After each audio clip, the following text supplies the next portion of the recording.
আসসালামু আলাইকুম। আমাদের এবারে আলোচনা হবে যে ফ্রিজ কিছুক্ষণ চলার পরে ফ্রিজের কন্ডেন্সার আস্তে আস্তে ঠান্ডা হয়ে যায়, কেন হয় এবং ফ্রিজ ঠান্ডা হয় না।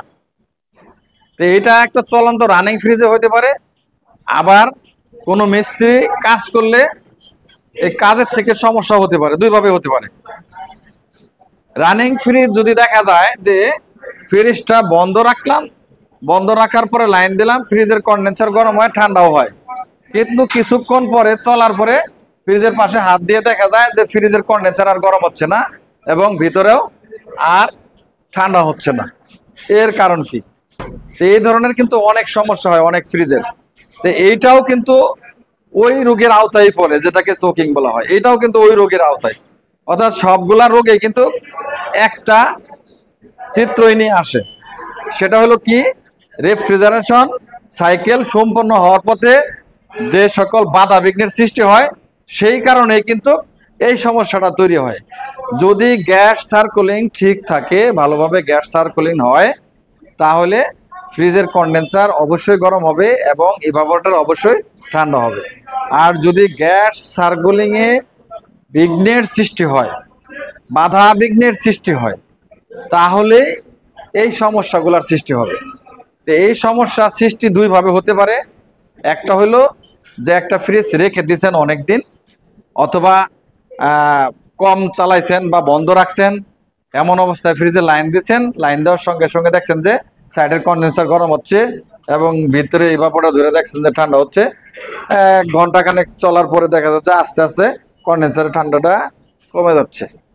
তো এর কারণ হলো এটাও কিন্তু চোকিং এর আওতায় পড়ে। এর মূল উদ্দেশ্য হলো যে ফ্রিজের ইভাপোরেটর এবং কন্ডেন্সার কম প্রেসার হইতে তৈল উপরে উঠে গেছে, অর্থাৎ ফ্রিজের কম প্রেসারের মধ্যে তেল থাকে। এই যে ফ্রিজের কম প্রেসার, এর ভিতরে কিন্তু তেল আছে। যে সকল ফ্রিজের ইভাপোরেটরে কম প্রেসার হইতে তেল নির্গত হয় পাম্পিং দুর্বলের কারণে, ওই সকল ফ্রিজগুলোই সাধারণত এরকম হয়, কিছুক্ষণ চলার পরে কন্ডেন্সার ঠান্ডা হয়ে যায়। আবার বন্ধ রেখা চালু দিলে আবার চলে। কেন চলে? দেখা যাচ্ছে যে যত ফ্রিজটা বন্ধ থাকলে তেলটা আস্তে আস্তে আস্তে আস্তে নির্যাস হয়, নিচে নামে, নামার পরে দেখা যাচ্ছে আবার যখন চালু দেওয়া হয়, চালু দেওয়ার পরে আবার কন্ডেন্সার গরম হয় এবং ঠান্ডা হয়, কিন্তু সেটা কোনো কাজে লাগে না। যদি দীর্ঘস্থায়ী না চলে, সম্পূর্ণরূপে বরফ না হয়, তাহলে আমরা ফ্রিজের ভিতরে যদি কোনো খাবার টাবার রাখি, সেগুলা দুর্গন্ধ হয়ে যাবে, বরফ জমবে না, খাওয়াও যাবে না, কিন্তু কোনো কাজে লাগবে না। সেটা একমাত্র কারণ হলো এটা আমরা দেখছি পরীক্ষা নিরীক্ষা করে যে বেশিরভাগই পাম্পিং সমস্যার কারণে ফ্রিজের ভিতরে তেল নির্গত হয়, ইভাপোরেটর কন্ডেন্সারে তেল উপরে উঠে পড়ে, আর এই তেল উঠার কারণেই এই সমস্যাটা বেশি হয়। এটা গেল একটা কারণ।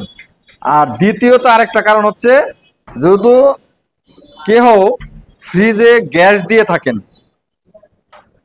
অর্থাৎ একটা তো হলো এমনি এমনিতেই তেল ওঠার কারণে হয়ে গেছে, আর দ্বিতীয়ত হলো যদি ফ্রিজে কেউ গ্যাস দিয়ে থাকেন, নতুন কোনো টেকনিশিয়ান, নতুন হোক পুরাতনই হোক, সে হয়তো ভালোভাবে কাজ করতে পারে নাই, কাজ করতে না পারার কারণে ফিল্টার ক্যাপিলারি ময়লাযুক্ত হয়ে এই সমস্যাটার সৃষ্টি হয়েছে। যতক্ষণ পর্যন্ত গ্যাসটা চলাচল করতে পারে ততক্ষণ পর্যন্ত সে ঠান্ডা থাকে।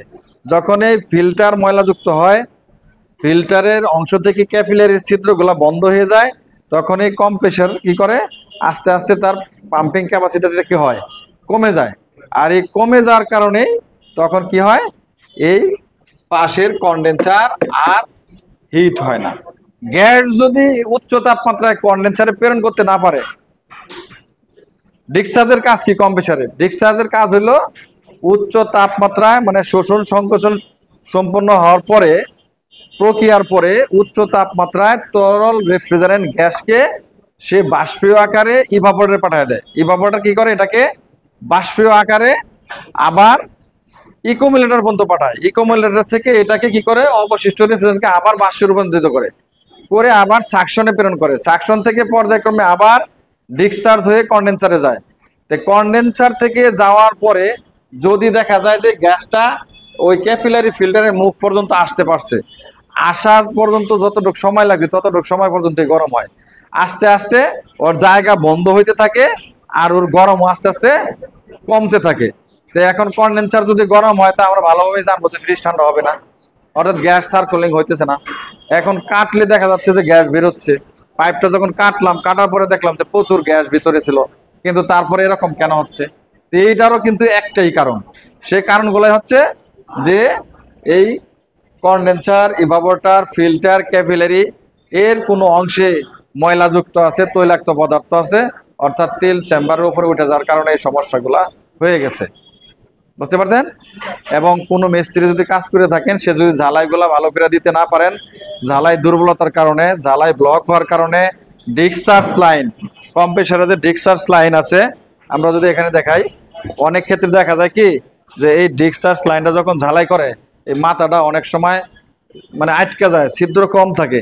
আবার সাকশন যখন ঝালাই করে, সাকশনের পাইপটা অনেক সময় কি হয়ে যায়, চ্যাপটা হয়ে যায়, ইত্যাদি নানান ধরনের কাজে এই সমস্যাগুলো হতে পারে। তাহলে এই সমস্যাগুলো যদি হয় কোনো ফ্রিজের, তাহলে ওই একইভাবে কাজ করতে হবে। কম্প্রেসার চেক দিতে হবে, কন্ডেন্সার ইভাপোরেটর ওয়াশ করতে হবে, ফিল্টার ক্যাপিলারি সহ, এবং ফিল্টার অবশ্যই চেঞ্জ করতে হবে। চেঞ্জ করার পরে আপনি আবার লিক চেক করবেন, ঝালাই করার পরে ভ্যাকুয়াম করবেন, লিক চেক করবেন, পুনরায় গ্যাস দিবেন, আপনার কাজটা ঠিক হয়ে যাবে। অর্থাৎ যতগুলা ফাংশনে আমরা যাব, আমাদের এই 5টা কারণে প্রথমে আসবে। Compressor, condenser, evaporator, filter, capillary, এই 5টা জিনিসই আসবে। যত রোগ আসবে ফ্রিজের, ঠান্ডা হওয়া না হওয়া, কন্ডেন্সার গরম হওয়া না হওয়া, ইভাপোরেটর ঠান্ডা হওয়া না হওয়া, ডিবে বরফ জমা না জমা, সবগুলা কারণের ভিতরে এই 5টা ডিভাইস পড়বে। 5টা ডিভাইস। তাহলে এই 5টা ডিভাইস সম্পূর্ণরূপে পরীক্ষা এবং ওয়াশ করতে পারলে আমরা কিন্তু কাজ করতে পারবো। ঠিক আছে? তাহলে এটার ক্ষেত্রে আমরা কি করব? যদি আমরা কাজ করি, এই ধরনের সমস্যায় পড়ি, সম্পূর্ণরূপে ফ্রিজটাকে ক্লিন করতে হবে, পরিষ্কার করতে হবে। ইভাপোরেটর, কন্ডেন্সার এবং ক্যাপিলারি পরিষ্কার করার পরে ফিল্টার সংযোজন করে ভ্যাকুয়াম করে গ্যাস চার্জ করবো, দেখবেন যে এই সমস্যাগুলো আর হবে না। বুঝতে পারছেন?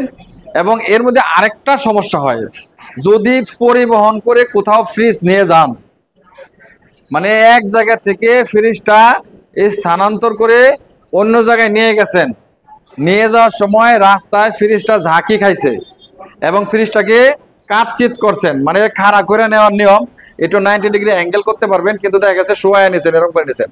ভ্যান গাড়িতে উড়ানোর সময় এরকম শোয়াইছেন, শোয়ানোর পরে কম্প্রেসার থেকে তেলগুলো উপরে উঠে গেছে, এবং নেওয়ার পরে ফ্রিজের সাথে সাথে লাইন দিয়ে দিলেন। লাইন দেওয়ার পরে দেখা যাচ্ছে যে যার ফ্রিজ সে তো আর জানে না যে ফ্রিজটা অনেক দূর থেকে আনছি, আনার পরে এই ধরনের সমস্যার সৃষ্টি হতে পারে, না জানার কারণে সে ভুলটা করছে। এই পরিবহনের ক্ষেত্রেও কিন্তু ফ্রিজের এই সমস্যাটা তৈরি হয়। বুঝতে পারছেন? এখন যখন যেই ফ্রিজের কাজ করতে যাবেন, ফ্রিজটাকে আগে কিছুক্ষণ চালায় নেবেন, চালায় আগে পর্যবেক্ষণ করবেন, অ্যাম্পিয়ার মাপবেন, কম্প্রেসর চেক করবেন, কন্ডেন্সার চেক করবেন, ভিতরে ঠান্ডা কি পরিমাণ হবে ওটা চেক করবেন। চেক করার পরে সিদ্ধান্ত নিয়ে কিন্তু কাজ করবেন। কাজ করার পূর্বে সবার আগে চেক করতে হবে কম্প্রেসার, অর্থাৎ কম্প্রেসার পাম্পিং ঠিক আছে কিনা, তেল ঠিক আছে কিনা, এই জিনিসটা সবার আগে পরীক্ষা করবেন। পরীক্ষা করে কাজ করবেন, আল্লাহর মত ঠেকবেন না, কাজে সাকসেস হয়ে যাবেন। তো ঠিক আছে, আমাদের এই শর্ট প্রশ্নের উত্তরে আজকে এটার সমাধান কিভাবে করতে হবে আমরা দিয়ে দিলাম। আপনারা ইনশাল্লাহ এভাবে কাজ করবেন, সবারটা ভালো হয়ে যাবে। তো সবাই ভালো থাকবেন। আসসালামু আলাইকুম।